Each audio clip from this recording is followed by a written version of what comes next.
On termine avec le 3e épisode de notre série Un lieu des histoires à Saint-Louis.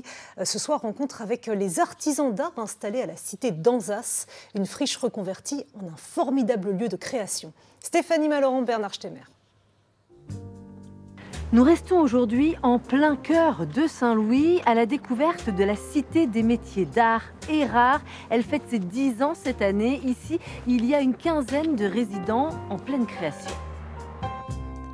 Vous cherchez un restaurateur de tapis anciens ou de tableaux, un facteur d'orgue, un graphiste lettreur ou une céramiste? À la Cité d'Anzas, vous êtes au bon endroit. Thierry Curel, vous êtes le responsable de ces lieux depuis le début, depuis 10 ans. Qu'est-ce qu'on peut dire sur les allées et venues des artisans depuis ce temps-là? 50 artisans d'art qui sont passés depuis 10 ans. Et là, on est justement dans l'univers de la lettre chez Francis Chouquet et Stéphane Koyama-Meyer. Bonjour. Voilà.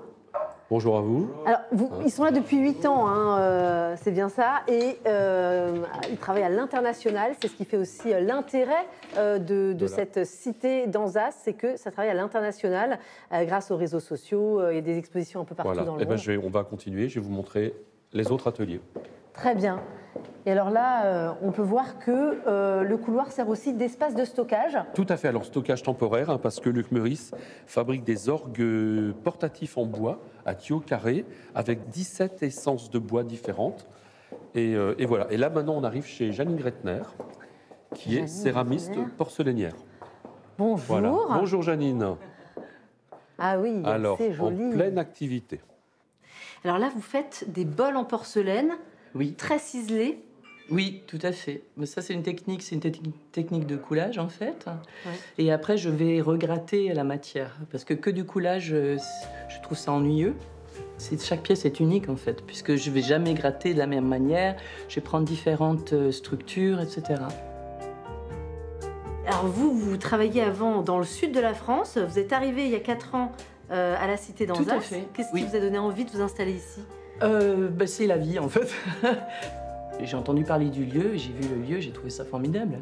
Et puis il y a des échanges entre nous, on a des possibilités d'exposition, donc c'est un beau lieu. Un beau lieu où les artisans travaillent en toute sérénité. Piotr Dzoumala est restaurateur d'œuvres d'art, concentré sur un tableau très abîmé. Ce tableau, il vient de Paris, en fait. Il appartient à une dame qui est galériste. Et l'auteur de ce tableau, c'est son grand-père qui a peigné une grande partie de sa vie en Normandie. Polonais d'origine, Piotr Dzoumala a travaillé 12 ans à Paris avant de s'installer à Saint-Louis pour des raisons familiales. Et au final, il y trouve son compte. Donc je travaille un partie pour les clients des galeries à Paris, des particuliers, des collectionneurs.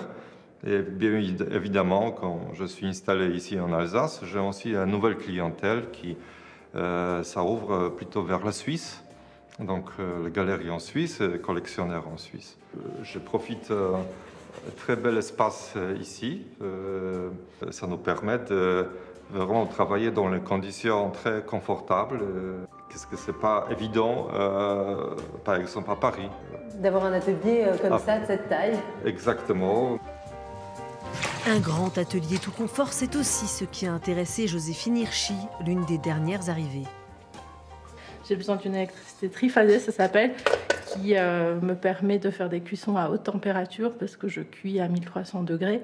Donc j'ai besoin énormément d'énergie pour le faire. Et puis ça, c'est possible dans un lieu comme celui-là. Techniquement, c'est intéressant aussi pour vous d'être ici. Techniquement, c'est intéressant. Et puis il y a l'échange surtout avec les autres artisans qui est intéressant. Je travaille seule, donc de pouvoir rencontrer des gens dans le couloir de temps en temps et puis d'avoir des visites diverses d'ateliers, c'est vrai que ça donne un autre quotidien à ma vie assez solitaire de l'atelier. Sachez que la Cité d'Anzas organise son marché de Noël du 15 au 17 décembre avec une 50aine d'artisans d'art. Demain, ce sont des artistes d'un tout autre genre que nous allons voir puisqu'on va voir des comédiens d'improvisation de l'association Attila. À demain.